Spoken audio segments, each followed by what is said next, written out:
Exactly నిజానికంటే ఆడపిల్లల విషయానికి వస్తే చాలా మంది తను ఒక పాయింట్ ఇంతకుముందు BHMS చదువుకుంటున్న అమ్మాయి గురించి చెప్పింది. మనం చాలాసార్లు చాలా సందర్భాలు చూస్తాం. యాక్చువల్గా నిన్న కూడా ఈ విషయం వచ్చింది. ఆడపిల్ల చదువుకి అంటే ఒక 50,000 ఒక 25,000 1,00,000 ఖర్చు పెట్టడానికి కూడా ఖచ్చితంగా వెనకాడతారు. ఎందుకంటే రేపు పెళ్లి ఖర్చుందని. పెళ్లిళ్లకు 10 లక్షలు 20 లక్షలు అప్పులు చేసి మరీ పెళ్లిళ్ళు చేస్తారు. అవతల వాడు సరిగా లేకపోతే మళ్ళీ పెడుతూనే ఉంటారు. ఆ పిల్ల జీవితం బలవుతూనే ఉంటుంది. తనన్నట్టుగా వాళ్ళు నా జీవితం అనే అమ్మాయిని నిలబడి అంటే పెళ్లికి 10 లక్షలైనా 20 లక్షలైనా ఖర్చు పెట్టే తండ్రి అమ్మాయి చదువుకి 2 లక్షలు 3 లక్షలు కూడా ఖర్చు పెట్టడానికి సిద్ధంగా ఉండరు. అంటే పూరెస్ట్ ఆఫ్ ద పూర్. ఇవాళ ఎంతో పూర్ అనుకున్న వాళ్ళు కూడా పెళ్లికి 3-5 లక్షలు ఖర్చు పెడుతున్నారు. మినిమం ఇవాళ అది అయిపోయింది. ఎందుకంటే పెళ్లికి వాడికి ఏదో పనికి వాళ్ళ వాడికో డబ్బులు ఇవ్వాలి, వాడికో బండి కొని ఇవ్వాలి. ఈ రెండింటితో పాటు పెళ్లి ఖర్చులు పెట్టాలి, ఈ అమ్మాయికి బంగారం కొనాలి. అది మినిమం. వాళ్ళు జీవితకాలం అప్పులు చేస్తారు.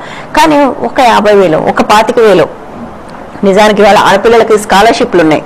బస్ పాస్ కూడా డబ్బులు అవసరం లేదు. మినిమం ఖర్చులతో చదువుకోవచ్చు. బట్ ఇటువైపు మాత్రం ఇప్పటికీ ఆలోచించట్లే. రైట్, చాలాసార్లు ఏమనుకుంటారంటే బయటకు వెళ్తే కుటుంబం పరుగు పోతుంది. ఎందుకంటే అమ్మాయి she go for choice marriage instead of arranged marriage. Right, choice marriage అనగానే కులం పోతుంది, మతం పోతుంది, ఇంకేవో పోతాయి చూస్తారు. కానీ పిల్ల పోతుందని మాత్రం చూడట్లేదు. ఇది ప్రేమ లేదనుకోవడానికి కూడా లేదు. పిల్లల్ని చాలా ప్రేమించే తండ్రులు తల్లులు కూడా ఇదే పని చేస్తున్నారు. ఎట్లా అర్థం చేసుకోవాలి దీన్ని? ఒకటండి, సమాజం వ్యక్తి ఈ రెండింటిని మనం చూసినప్పుడు వ్యక్తి చాలా వరకు సమాజం చెప్పినట్టుగా వింటాడు. అంటే ఏవో కొత్త మాటల్లాగా కనపడతాయేమో కానీ కాదు.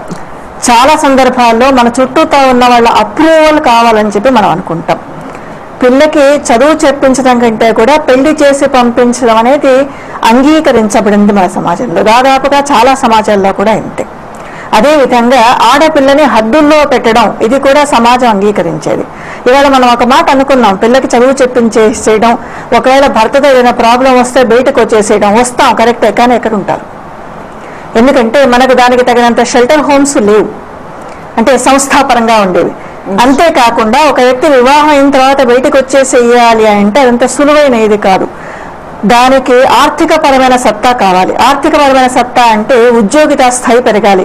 మన దేశంలో ఉన్న నిరుద్యోగిత రేట్లను మనం చూసుకుంటే కనుక మగపిల్లలకే ఉద్యోగాలు దొరకడం లేదు. ఇక్కడ మగపిల్లలు ఆల్సి వస్తుంది. ఎందుకంటే మగపిల్లలు పని చేసి తీరాలి అనేది సమాజంలో బాగా ప్రబలంగా ఉన్న విలువ. వాళ్ళకే దొరకడం లేదు, ఆడపిల్లలకి దొరకడం చాలా చాలా కష్టం. ఒకళ్ళతో బయటకు వచ్చి అనేక సమస్యలతో ఇంపాసిబుల్. ఒకవేళ పిల్లలు ఉంటే కనుక ఒకవేళ ఆవిడకి ఏదైనా ఉద్యోగం దొరికితే దాని వాటిలో వచ్చే ఆదాయం ఏదైతే ఉందో అది ఆమె ఆ పిల్ల కోసం ఇంకో కేర్ టేకర్ని పెట్టడానికి కూడా వీలు. మరి ఆ పిల్లని ఎక్కడ పెట్టాలి? So it is a practical problem. అదే కాకుండా సమాజం ఏం చేస్తుందంటే భర్త వదిలేసిన వ్యక్తి అనంగానే చిన్న చూపు చూస్తుంది.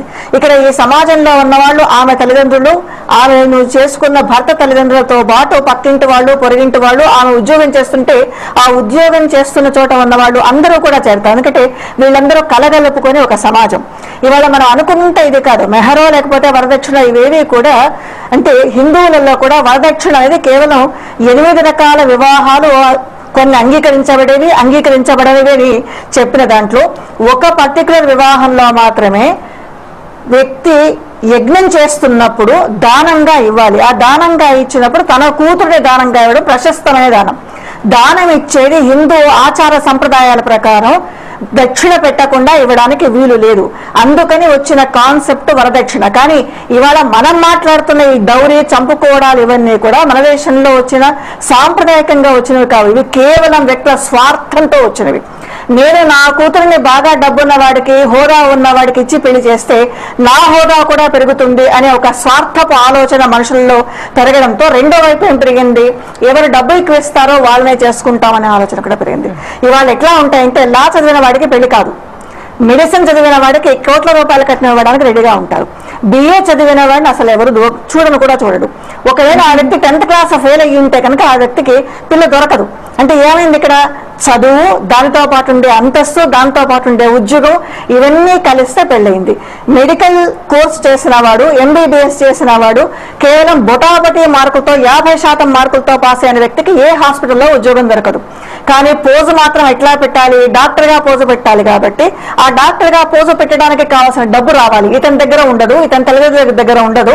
కానీ సమాజానికి ఆ లుక్ ఇవ్వాలి. కాబట్టి ఎవరు తీసుకురావాలి, అతని ఎక్స్పెక్టేషన్ అంతా ఎట్లా ఉంటుందంటే భార్య తీసుకురావాలని ఉంటుంది.